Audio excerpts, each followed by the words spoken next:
panggilnya melodius banget. Wah. Sepertinya Ndoro ini sedang banyak-banyak duit ya. Selalu gitu. Gimana? Oh ya kalau punya banyak duit itu bagi-bagi pada saya.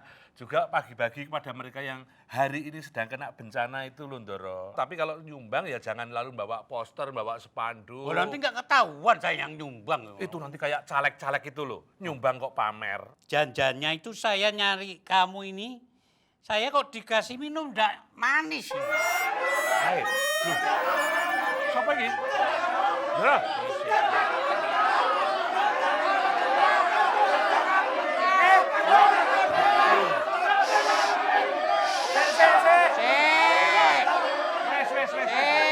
Wes. Kenapa datang ke sini? Kalau protes tuh di istana, sudah di istana kok. Sampean itu siapa, dari mana? Saya perwakilan petani tebu Dari? dari Blora, Jawa Tengah. Coba duduk. Saya Ini ngomong penting sini, penak. Ini wigati nih, kalau ini penting, Wah, ini ini penting. masalah penting. nasib wong cilik loh. Nasib. Silahkan curhat. Silahkan curhat. Kalau curhat sampean di istana tidak didengarkan, di istana rakyat ini curhat sampean didengar.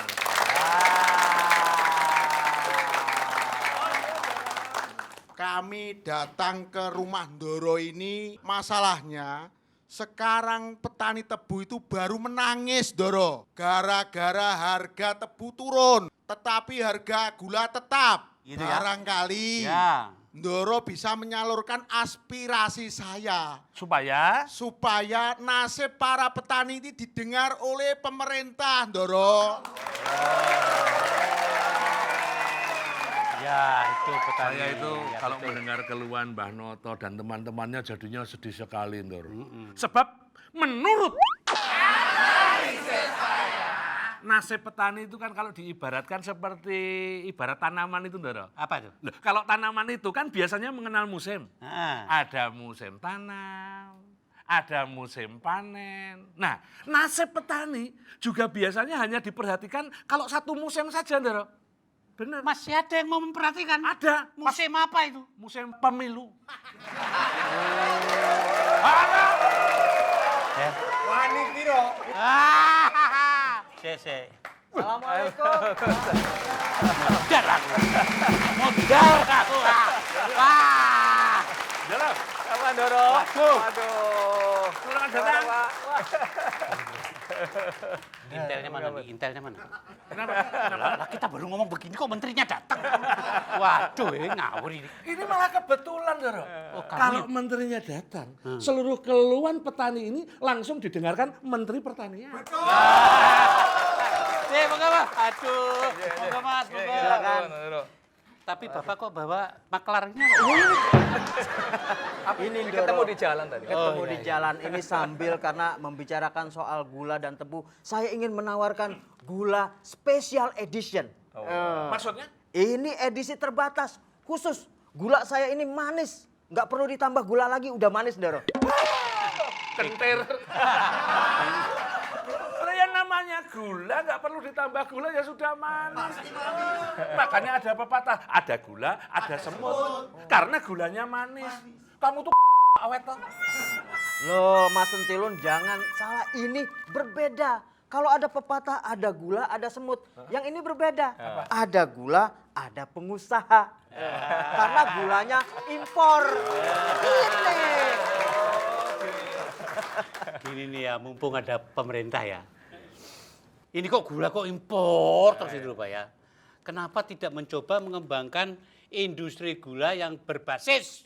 Wah, itu. Petani tebu ini supaya nasibnya menjadi baik gitu loh Pak. Iya. Gimana Sebenarnya Pak? petani tebu masih lebih baik dari Sentilun. Loh kenapa? Loh, kenapa? Iya, petani kalau ke sawah ganti-ganti pakaian. Sentilun dari dulu gini. ini Ndoro ini kurang manusiawi.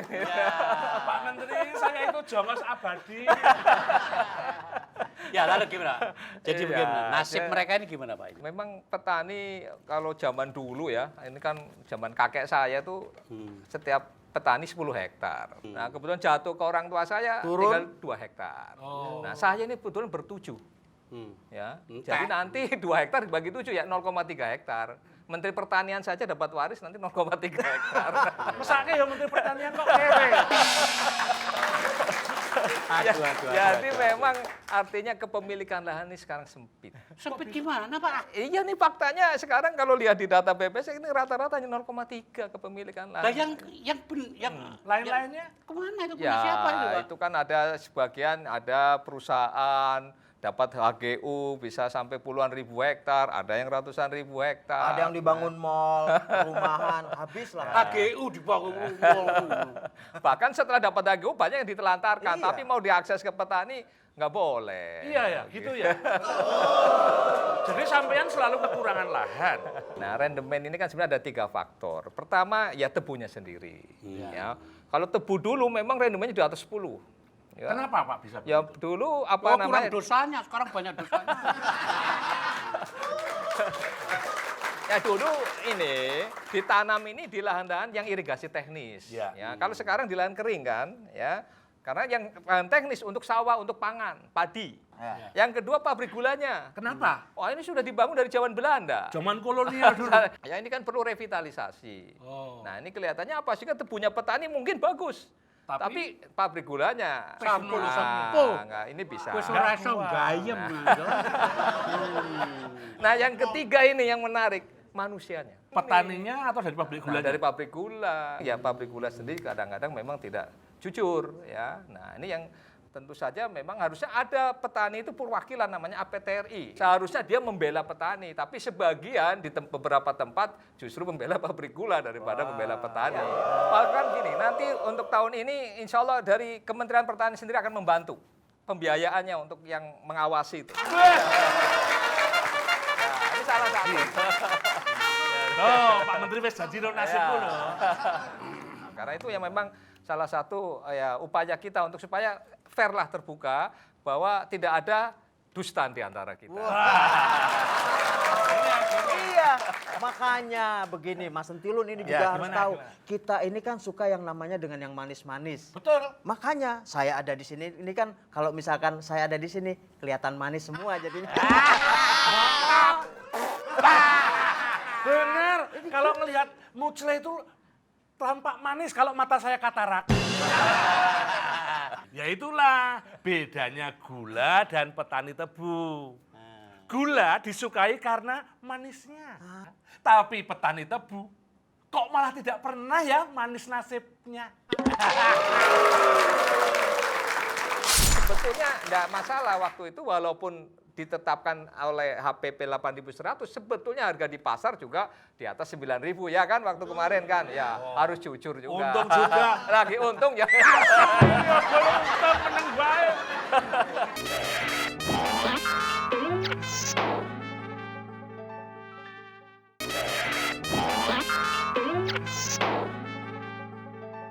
Tepuk tangan dulu dong. Mau ada yang curhat gitu gimana, Pak ya? Ada enggak? Tanya gimana? Ada Yang enggak? masih ngomong lagi soal apa? Pada matur, Goro. Silakan. Pemerintah itu sudah memberikan program yang sangat seksi kepada petani. Hanya yang perlu digarisbawahi Bapak, bahwa waskat, pengawasan melekat di lini atas bagus. Kadang-kadang kalau sudah sampai lini tengah, lini bawah, sampai petani ini, cerit, akhirnya jadi kendurenan. Yang kami keluhkan sebagai petani yang sekarang saya rasakan. Yang kemarin ini harga pertama sangat luar biasa. Berapa? Dibuka 1 ton 570.000. Tapi akhir-akhirnya karena orang pabrik ini kan ya pinter ya. Jadi untuk memain-mainkan hati petani itu entah hujan terus, ini terus. Akhirnya permainannya ketegasannya tidak. Ini mohon nanti untuk pabrikan juga memperhatikan petani bahwa petani itu mitra. Ya. Yang perlu terakhir disampaikan bahwa sekarang ini kan satu departemen gula dikuasai 4 menteri. Bener, Ada Pak? Menteri Pertanian, Menteri Perindustrian, Menteri Perdagangan, dan Menteri BUMN. Kebijakannya nggak pernah padu. Pak Menteri Pertanian mungkin bela, tapi perdagangannya HPP nggak ditetapkan. Akhirnya harga melayang. Oke, Pon.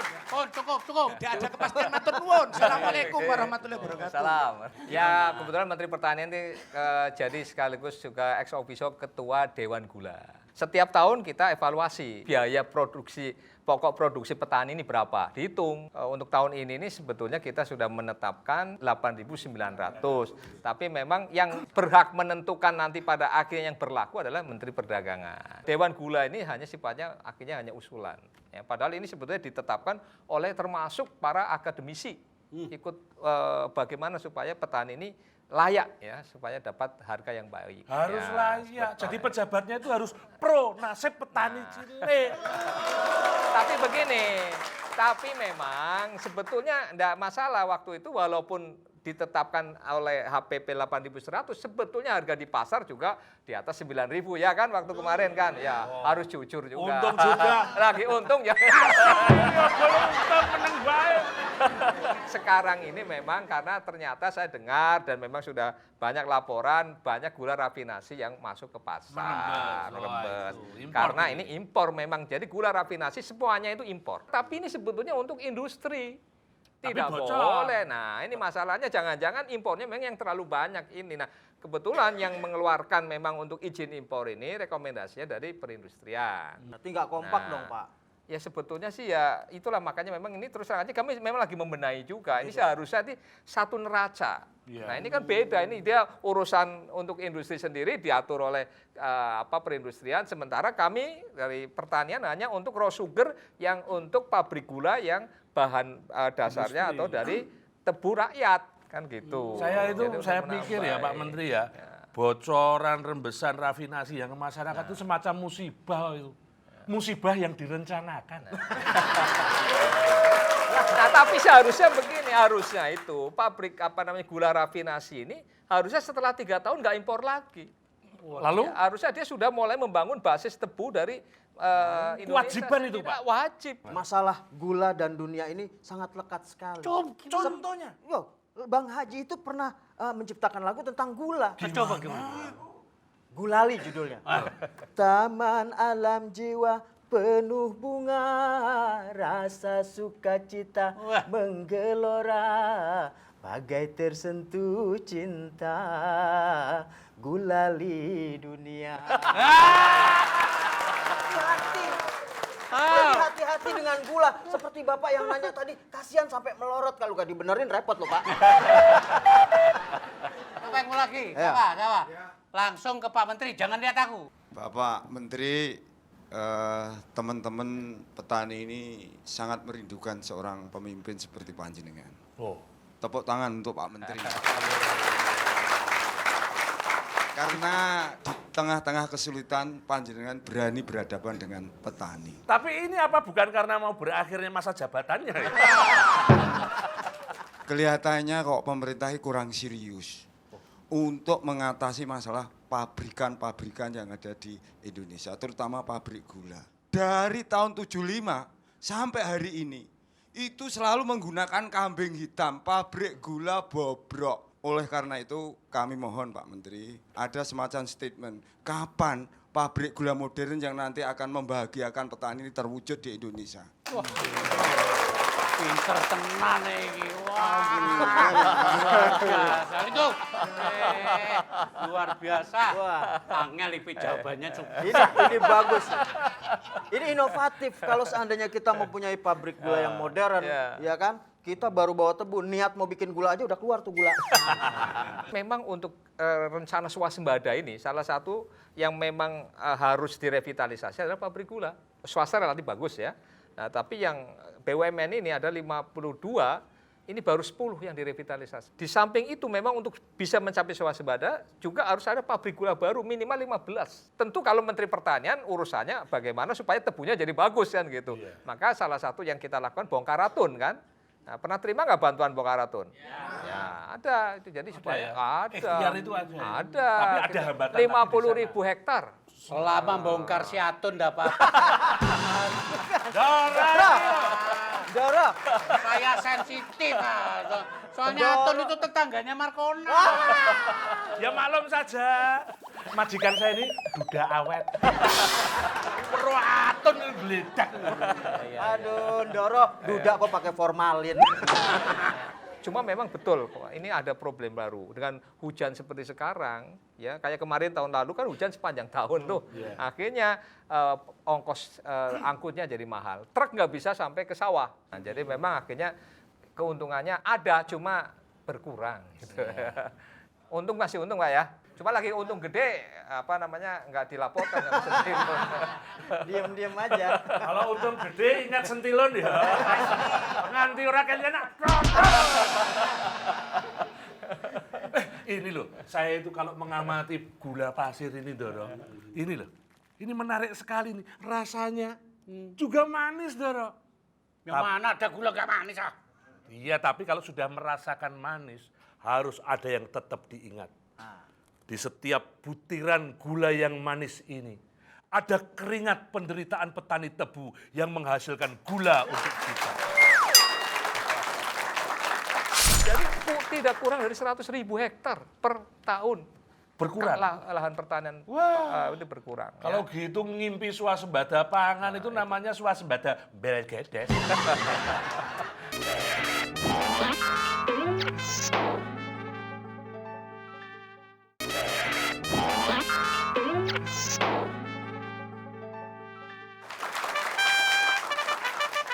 Ndoro, Kuaget Dalam- Apa-apa? dalam kondisi seperti ini saya jadi ingin menyampaikan sesuatu kepada para petani tebu ini. Sampaikan. Saya ini kan sebetulnya merasa serba salah sebagai pengusaha. Kalau saya untung besar, saya khawatir para petani ini tidak mendapatkan apa-apa. Ini kan sedih. Loh, kalau saya merugi, ini saya lebih sedih lagi, Ndoro. Itu bisa sama-sama dapat untung. Itu gimana caranya? Markipir. Markipir itu apa? Mari kita pikirkan. Kalau gitu ya markipensen. Apa markipir, Sin? Mari pikirkan sendiri. Ada lagi yang mau nanya nggak?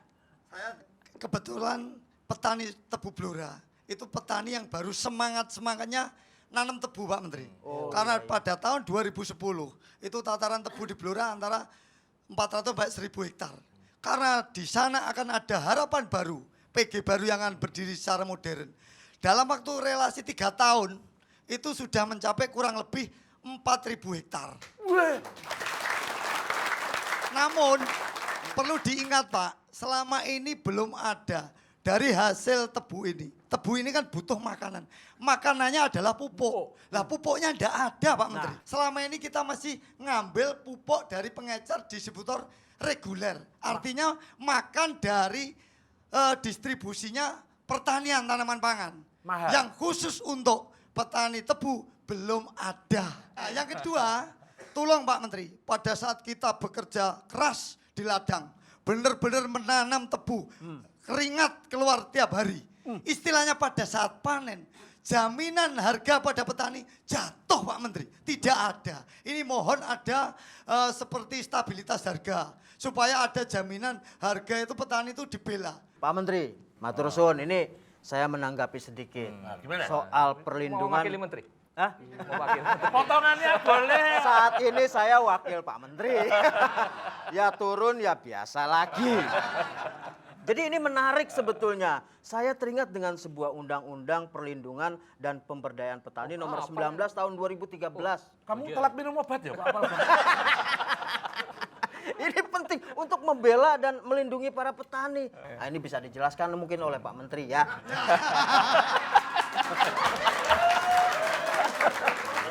Kurang ajar. Ya, jadi betul. Sekarang sudah ada undang-undang perlindungan dan pemberdayaan petani. Ya, ini sebetulnya satu rangkaian juga dengan undang-undang tentang pangan. Ya. Jadi memang sebetulnya petani yakin ya, pemerintah tidak tinggal diam. Memang sebetulnya ada yang seharusnya dalam skala lokal itu bisa diselesaikan oleh daerah sebetulnya. Contoh misalnya satu di Bantul ya misalnya. Ini dianggarkan saja cuma 5 miliar untuk menjaga kalau harga jatuh. Ya begitu harga cabai jatuh begitu harga Jawa Barat dibeli sama BUMD. Ya.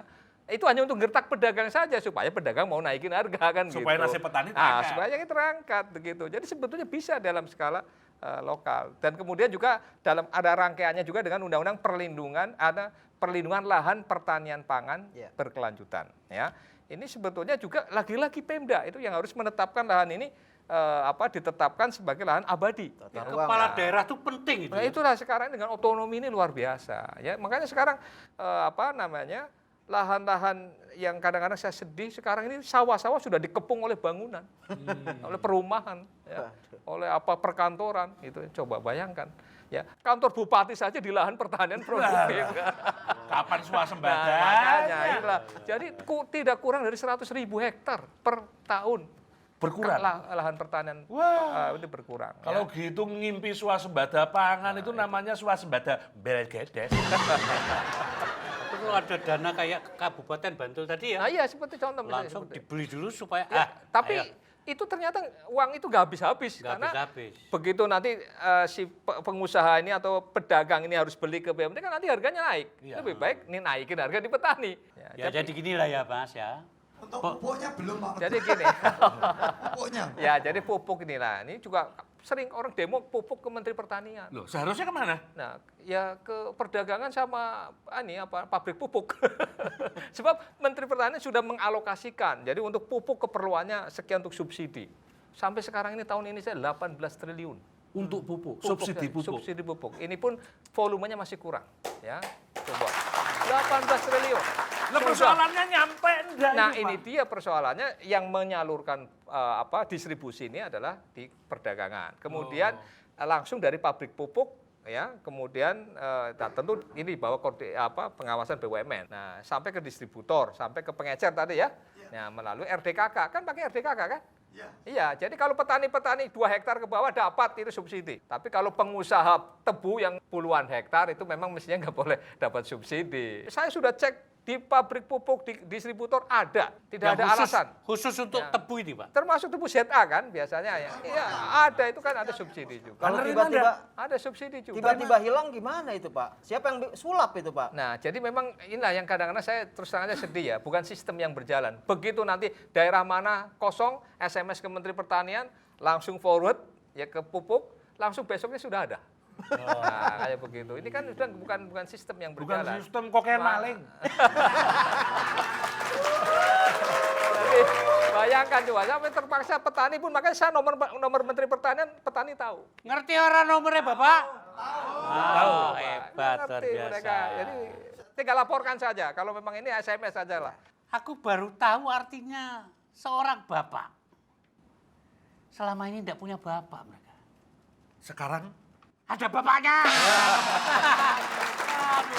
ini kalau dibikin film aku tahu judulnya. Apa? Mendadak Bapak.